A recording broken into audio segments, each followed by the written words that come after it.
Hi everyone, welcome to the Architect 101 podcast show. I am Architect Lawrence Chung, and today we have our guest Anthony. Hi Lawrence. So for all the viewers that is new to the show, we invite different architects and clients to as our guests to share their experience, problems, and anything interesting from their work. So before we begin, as usual, our show is a third-person opinion from the podcast crew that includes myself, the host, a professional architect. This podcast is only based on personal opinion, which does not hold any legal responsibility. And finally, this podcast is only for education purpose and does not involve any commercial benefits or relationship with the guest. So Anthony, why don't you introduce yourself to the audience? Sure. So I'm Anthony. I'm a project developer for CAD that mainly focus on residential properties. But recently, we've started on the public building development projects. Okay, great. So what has brought you to our show today? So recently, we have moved to a larger scale in development, which is doing public buildings. Our company is on the way in building a new museum for the public. Right now, we have just finished tendering 3 weeks ago and then communicating with the archi firm about the design. Okay, that sounds exciting. So here's the situation. During the pre-design phase, we have some conflict with the archi firm that we're working with. Myself and my company are disagreeing to include the extra lift and the ramp entry to the building because of the extra cost we have to put in.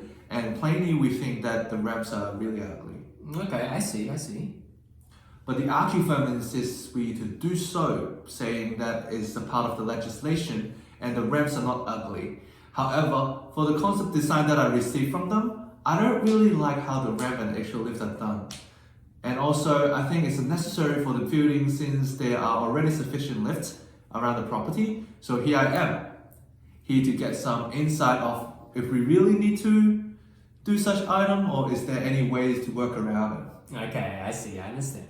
Would you mind telling us and the audience what this museum is for? Who it's for? Sure. So it's a historical museum for practically anyone that are interested in history of different parts of the world.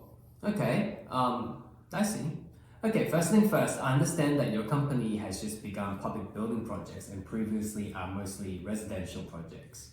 Yeah, absolutely. Yep, cool. So just to address the legal matter, I'm not sure if you know about this or not. The legislation for residential and public buildings are somewhat similar, but also very different. For public building, there are a whole lot more codes, rules to comply. For example, the Australian 142A and the 4299 covers the access and mobility within the building, not to mention the NCA, BCA, and DDA Act, which we should also follow. Okay, I see. Okay, so by not complying to these rules would also means that the new building will not be approved by certifiers. Matter of fact, the approval stage is the last safety net. Oh, how come? Well, if the building happens to be approved without complying the relevant codes for this matter, if by any chance in the future, referring to the current situation with the ramp entry, let's say a person with wheelchair could not get into the main entrance because there's no available way, you could be seeing lawsuits saying that this building is discriminating to the disability users by not providing appropriate access point. This actually happened in the Brisbane Convention Centre. It did not provide a wheelchair access, and finally it led to a complaint which resulted in a really serious lawsuit battle. Oh wow, I never knew the consequences would be so serious. Yeah, and obviously this would cause a huge amount of money loss, but also the reputation of the company. Alright, so that would have brought a negative impact to my company.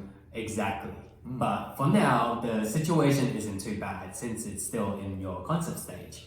I'm not trying to scare you with all the legislations and rules, but since the project is still in the early stages, there are many ways to improvise the best outcome. True, but I still can't shake off the idea of the extra lift and the look of the ramp because of how ugly it is. Not mention about like the additional cost I have to put in the project for that. I haven't seen your concept for what you were mentioning about, but the architecture firm should be able to deliver stunning designs of the ramp and surrounding landscape. It's practically their job. But I can advise you to ask the firm to send in some examples of what they're going to achieve and maybe proceed from there on. Yeah, I see that would help a little bit. Yeah, no problem. And in the matter of fact, I think that is a must do in the early stages. Oh, like for those elements? Why? Yeah, well, it's simple. If these elements were not considered and not prioritized in the design stage, at the end, the reality is designer will need to retrofit aftermarket disability access products such as the stair lifts, etc., which 100% will have an effect to the visual appearance of the museum. Vice versa, if it's properly accessed, if proper access has been implemented early on in the design, it will not influence the building, but rather enhance it so much more as a feature. Oh, I see. So, what would be your opinion if you're facing the same situation? Well, first of all, I wouldn't provide an ugly concept to the client, such as itself. What I would do is more like what I would explain to the client is disability access is not a liability and not a constraint. I like to think it is more like a universal design. Think in other people's shoes. Let's say there's no ramp in the entrance. Obviously, wheelchair people wouldn't be able to access it, but let's say families with potentially bringing a little child with baby cramps, they will not be able to access it as well. Let's say another example about lifts. What happens if like a 70-years old that cannot walk that many stairs? What happens when there's no extra lifts? I guess that's the way of my process of thinking about designing access points. Okay, I see. Well, totally understand now, and like the design shouldn't be only for disabled people, but also regardless of any people of like age or abilities. Exactly, that's correct.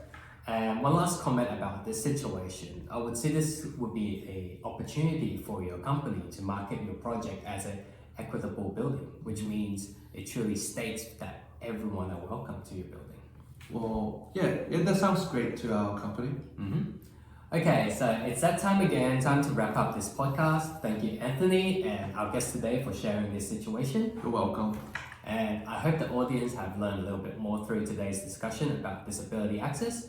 And hopefully, Anthony, we've given you some insight of what our Architect 101 thinks about this situation. Of course, much learned, and thank you all. That's great. So for our audience, remember to tune in for next week's Architect 101. There's much more interesting stories from our clients or architects.